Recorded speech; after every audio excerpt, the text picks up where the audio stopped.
Welcome friends to EPG Patashala. I am Dr. N. Janardana, working as faculty in the Department of Psychiatric Social Work, NIMANS, Bengaluru. Today let us understand what is counseling, a basic introduction to counseling, and how what is counseling and what is not counseling need to be understood, because this term, the word counseling, been misutilized and been used inappropriately in many circumstances. So I have seen people using word, I counsel person to take medicine, I counsel person to use aids and appliances. Is it counseling or information sharing is something we need to be questioned. So let us understand what is counseling and how it is different from giving advice. Okay, let us now look at the meaning and definition towards the counseling. There are many definitions people have given with regard to counseling. Something common in all this definition is that a counseling is a process organized in a series of steps which aims to help people cope better with the situation they are facing. It involves helping the individual to understand their emotions and feeling and to help them to make a positive choices and decision. It is always allow clients to make choices and decision rather than you making a decision for the client. Let us look at the characteristics of counseling. Counseling is not the same thing as giving advice. Then what is counseling? We need to reflect upon this. Many a times we use the word counseling to give advice. In NGOs, whenever I call for a training program for a counselor, it will be always the project head would come for the counseling training. But practically, as a project head, he may not be able to take up the role of counseling. But in organization, counselor is viewed as a person who can give suggestions to all problems. So they view counselor as a person who carry with a big bag of advices, so that he can give advices to any problem whoever approach to him. So counseling emphasizes thinking with, not for the individual. So this need to be understood clearly. Always we, as an advisor during counseling, we would think for the client and give advices. But actually counseling is a process through emphasizing thinking with the client and make the client to think and allow him to make a decision and exercise his choice whatever he or she want to do. Counseling helps the client to make their own decision. You are, as a counselor, guide them to a solution by helping them to see different options and making them their own choices. Your job is to help them to see various solutions which are available for that problem and allow the client to make a decision, even though the decision seems to be wrong according to your judgment, but you are not supposed to enforce your thinking. It is always make the person to think for himself. Counseling is centered on difficulties of the client. Counseling is a learning situation which eventually results in a behavioral change. So always through the process of counseling, it should lead to behavioral change. Client should be able to make change for himself, and the people around him also should be able to appreciate those changes. Effectiveness in counseling depends largely on readiness of the client to make changes and therapeutic relationship with the counselor. The counselor relationship should be kept confidential. It's not good to discuss about the client's issues in a public forum. Even if you are discussing in a public forum, always the identity of the person need to be kept in mind. And always it should be with the peer group, it should be disclosed so that we can get the peer supervision or peer suggestions can be obtained while providing counseling services. So counseling is a client-centered base. Each individual client needs, issues and circumstances are different. So always the interventions need to be tailor-made intervention. So we cannot go with a package and say that I am going to provide this intervention to these clients. So based upon the client's problem, the intervention also need to be designed and services need to be provided. Counseling should be a process of empowering the client to help himself. This is a basic principle of social work, is to help people to help themselves. The counseling also should be ending up with empowering the client so that the client would make a decision for himself, and client would also build the skill of problem solving skills in him, so that in future whenever the client is facing a problem, he would use the problem solving skills in order to resolve the problem for himself. Counseling is an interactive, collaborative and respectful process where the client would be client would experience the respectfulness, and it's a collaborative effort and always an interactive where lot of chances need to be provided for the client to interact with the counselor, so that the client would experience the respectfulness and collaborate with the counselor in order to make decision for changing himself. Counseling is based on client's socio-cultural context and readiness to change. It's a process of asking questions, eliciting information, reviewing points and developing action plans. During the process of counseling, counselor cannot go with a set of questions prepared like one after the other. This question would be asked. Counselor should have a good observation skill and also good listening skill.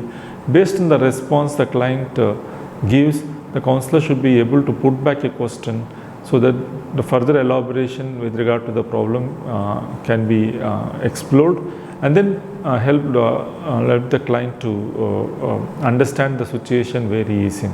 Usually in a counseling process, when a counselor is asking a question, the person who is answering will be the first person to listen. It's not the counselor who is sitting across the table.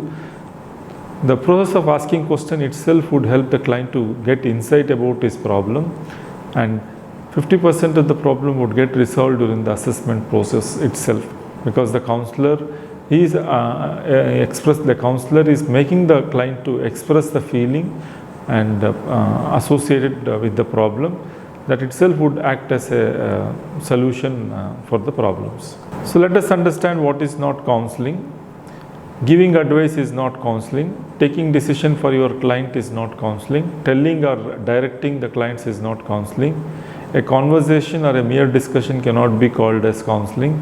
An interrogation is not called as counseling. A confession is not counseling. Praying is not counseling. But the word counseling has been misutilized and been abused a lot. People often tend to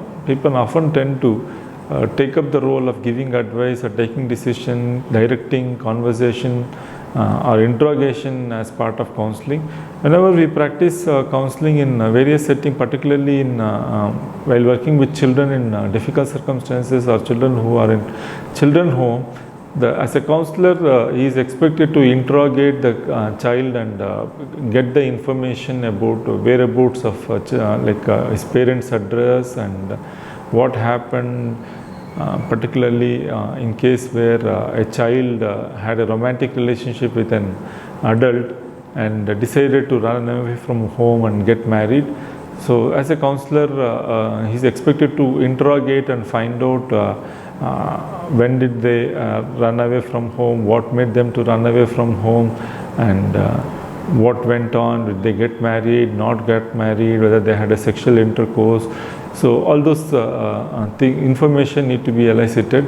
So they expect the counselor to be an interrogation, but that process is itself is not a counseling. It's more of an interrogation which can be used at the police setting, where it's mere collection of facts in order to establish an act. So all these things are not counseling, but people consider this as counseling, and often I hear people saying that counsel the child to stop crying. So I don't know how we can counsel the child to stop crying. So the word has been loosely used and inappropriately been used. So now let us understand the difference between what is counseling and information sharing. Counseling is usually confidential, whereas information sharing is not a confidential thing, because the information it's need to be shared with everyone, so there is no point maintaining confidentiality in information sharing, whereas in counseling confidentiality need to be maintained. Counseling is usually a one-to-one process, or in a small group it can be done, whereas information sharing can be done in a small or a larger group of people, where the objective of is to share the information so that the awareness has been generated in the people. Counseling evokes a strong emotion in both counselor and the client, whereas in information sharing the emotionality remains neutral, because it's only one-sided, where the information has been shared to a group of people and chances of interactions are less, whereas in counseling always there is been a chance of interaction between the counselor and the client is going to be more, because counselor is going to ask questions and client would be responding based on the response. Client again going to make a question. So there will be a lot of emotion sharing which happens between the counselor and the client, and similar atmosphere we don't see in information sharing. Counseling is more focused, specific and goal targeted, whereas information sharing is generalized. So usually like in a public forum, the information is come and shared, which will be generalized for everyone, whereas in counseling it is more focused and goal oriented, and each session would be planned and goal for each session would have been established, and based on the session would be carried forward. Information used to change attitudes and motivate behavioral change, whereas in information used to increase knowledge and education. That is the difference between counseling and information, where information is used for building knowledge, whereas in counseling information can be used in terms of motivating the behavioral change. And in counseling it's issue oriented, whereas information is content oriented. Counseling and advice. So let us now understand the difference between what is counseling and what is advice. Counseling enables the client to identify his own strengths and capabilities and help him to use the same to resolve the issues. Through the process of counseling, the client will be empowered in understanding his own strengths so that he can use those strengths and resolve the problem. Whereas in advice, it is always the client asks for what to do, and advice is given with the expectation that what is told will be done. Let us take a situation where a family would come to a psychiatric social worker asking that my son need to get married, and we have already selected a girl for her, and this girl almost marriage is fixed, and he got engaged, and next month is the marriage. If we take up a role of giving advice, so we would end up saying that it's not good to get him married at this stage because he is still under treatment. Marriage itself can cause as a stressor for him. If he is unable to deal with the stress, it can lead to relapse. So we would take that as an advisor role. If we act as a counselor, so instead of giving advice, we would engage the family into a discussion, find out the reason why they want to get their son married, and most of the time it would have been like shifting the responsibility, and then get into the discussion, okay, not disclosing about illness to the spouse. What would be the difficulties they would encounter? The first difficulty would be taking medicine, hiding from the spouse. So which may happen for few days or few months, later it would be known to the spouse, and what would be the reaction of the spouse. In case if the spouse decide to go for a separation or a divorce, so what would be the state of their son. So if we can get into those discussion, families also would be able to make a decision, and either they want to go like continue this marriage or want to break up this marriage. Let the family make a decision rather than just if giving an advice. Always people may follow or may not follow, and if they don't follow, as a person who gave an advice, we also would feel that day I told you but you people did not follow, now you are into the problem. So we will be taking up that role. As a counselor, if we allow the client to make a decision, whatever good or bad decision, the client will take the responsibility. Here the client would be family would take the responsibility for good and also the bad. So in counseling, it's a holistic understanding of client is very important, whereas when giving advice, it's not always necessary to have a understanding of the client or the client's problem. So decision making is wholly the responsibility of the client and counselee. The advisor is making decision for the individual, and always it's like an external party making a decision, whereas in counseling it's an internal person who is part of the problem who would make a decision for himself. Counseling is a process, whereas advice giving may be an incident and will be over in a brief meeting. Counseling promotes individual abilities and independence, whereas advice promotes dependency, which is not good for any person. Let us now understand what should be the aim of counseling. The aim of counseling should be to assist client in exploring their problem and guide them towards solution.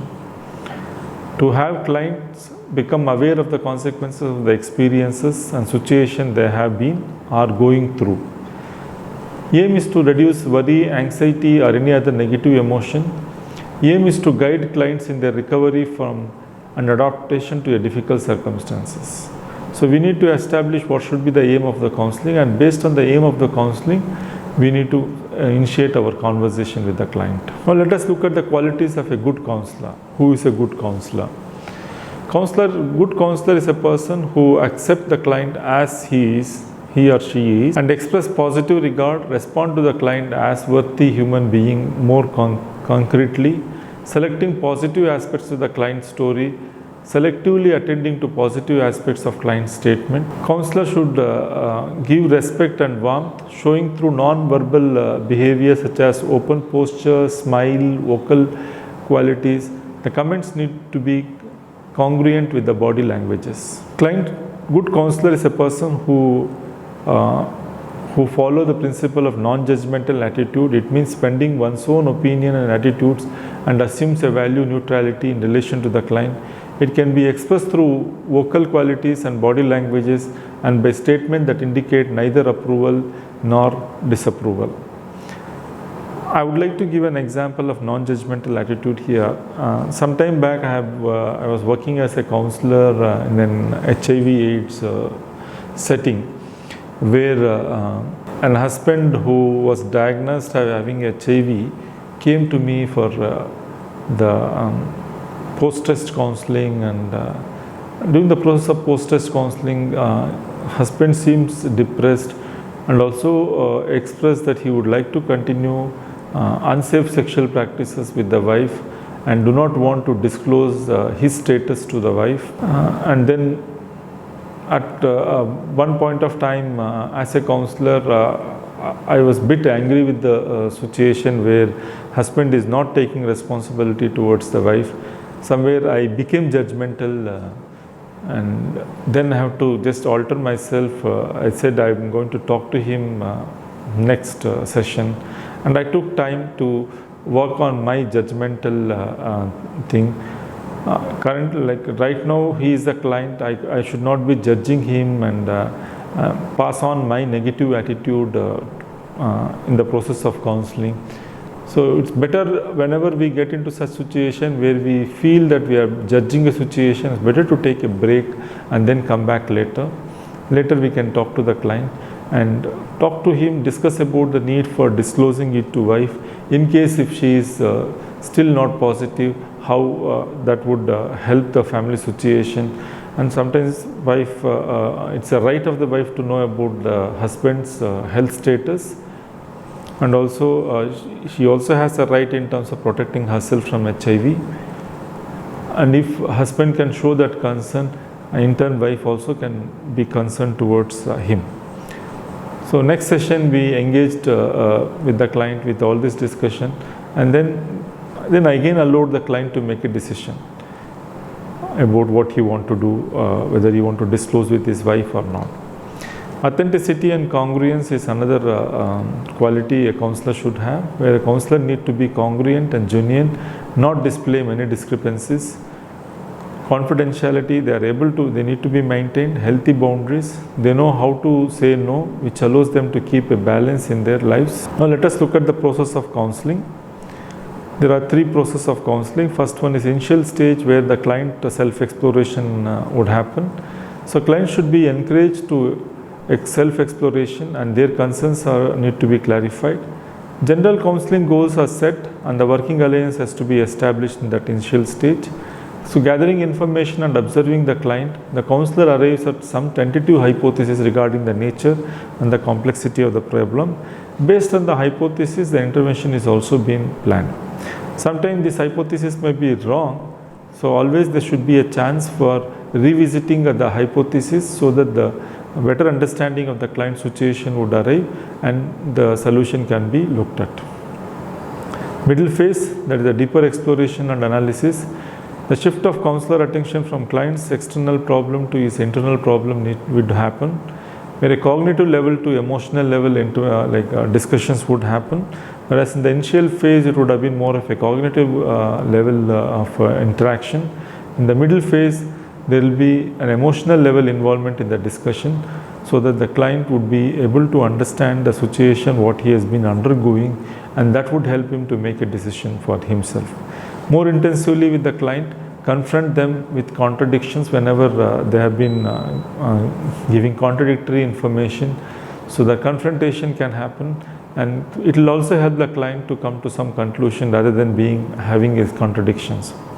Transference, counter-transference, resistance are the other issues which comes under the middle phase, where the client started being depending on the counselor, and for anything and everything he would look forward for a counselor. Counter-transference, where the counter-transference would be from the counselor's side, where he would get bugged up with the client's problem and started showing excessive empathy and excessive involvement, which is not a good sign of a counselor.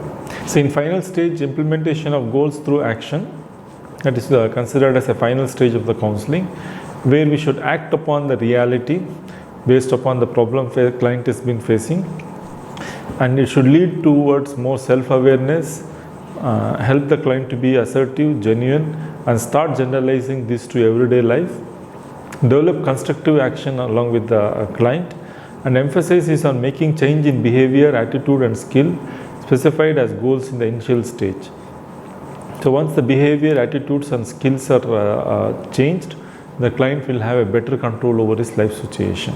There are some specific strategies as a counselor can follow during the counseling session, like role-playing behavior is a very important technique which is a strategy which need to be used during a counseling session, particularly when we are working with the couple for marital counseling, where the faulty communications would have been identified, and those faulty communications can be put as a role play back to the role play back, where the communication, how that can be communicated in a different way, can be explored with the clients.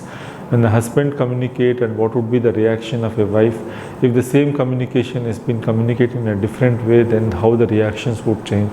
So that can be role played, and so that couple will understand it's through the communication people have been misunderstood, and the intentions would be different, whereas communication would be different.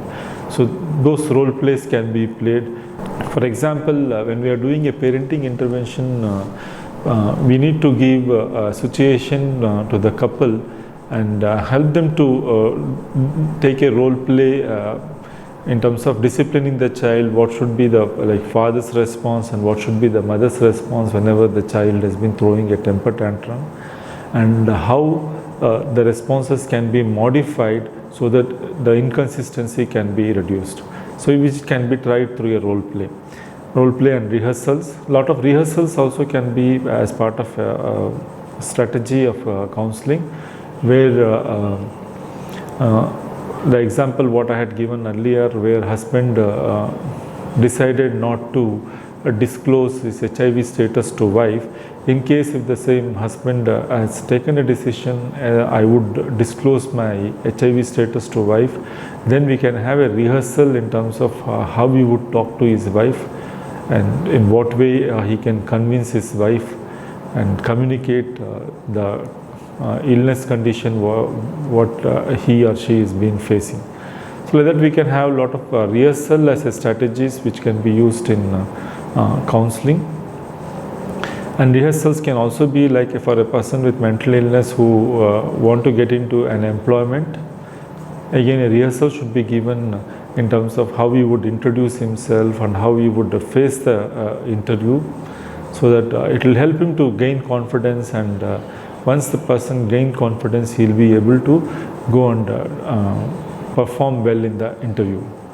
Assertive training is another important strategy which can be used in counseling, where clients have been taught to use assertiveness whenever they are in a situation where peer pressure would either force them to go back to the decision of abstaining themselves from the alcohol or abstaining themselves from the nicotine. So they should be able to use that assertiveness and say, no, it's not I have taken a decision, I don't want to go back with the decision. Assertiveness training also plays an important role while we are working with the couple who are undergoing domestic violence in the family, and violence of any sort is not acceptable. So we should be able to train the wife who always been subject to violence to be assertive enough and stop the husband whenever he wanted to use his power against her, and whenever he wanted to be using violence against the wife. So all these three strategies need to be part of counseling. Termination. So usually when we terminate the session when the goals set have been met, and we maximize counseling outcome as well as maintain new learning in the later life situation. Always the doors will be kept open even after termination. Client can always come back whenever he or she faces a new set of problem.